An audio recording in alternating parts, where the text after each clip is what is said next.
গাজীপুরের শ্রীপুরে পারিবারিক কলহের জের ধরে গলায় রশি পেঁচিয়ে শ্বাসরোধ করে হত্যা করে চিরকুট লিখে পালিয়ে যাওয়া চাঞ্চল্যকর হত্যা মামলার আসামি স্বামীকে ৬ ঘণ্টার মধ্যে জামালপুর থেকে গ্রেপ্তার করেছে র্যাব ১। গ্রেপ্তারকৃত আলামিন টাঙ্গাইল সিংগুলি গ্রামের আমিরুল ইসলামের ছেলে।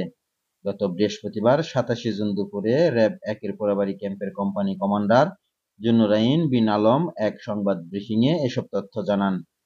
তিনি বলেন, গত ২৬ জুন রাতে শ্রীপুর থানার মাওনা উত্তরপাড়া এলাকায় আসামি মোহাম্মদ আলামিন পারিবারিক কলহের জের ধরে তার স্ত্রী ভিকটিম মিম আক্তারকে রশি দিয়ে গলায় পেঁচিয়ে হত্যা করে দরজায় তালা দিয়ে পালিয়ে যায়। এ ঘটনায় ভিকটিমের বাবা ইউসুফ আলী খান বাদী হয়ে শ্রীপুর থানায় একটি হত্যা মামলা দায়ের করেন।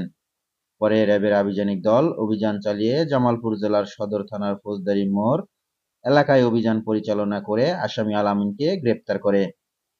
র্যাবের প্রাথমিক জিজ্ঞাসাবাদে অভিযুক্ত আলামিন তার স্ত্রী ভিকটিম মিম আক্তারকে পারিবারিক কলহের জেরে রশি দিয়ে গলায় পেঁচিয়ে শ্বাসরোধ করে হত্যা করেছে বলে স্বীকার করেছেন।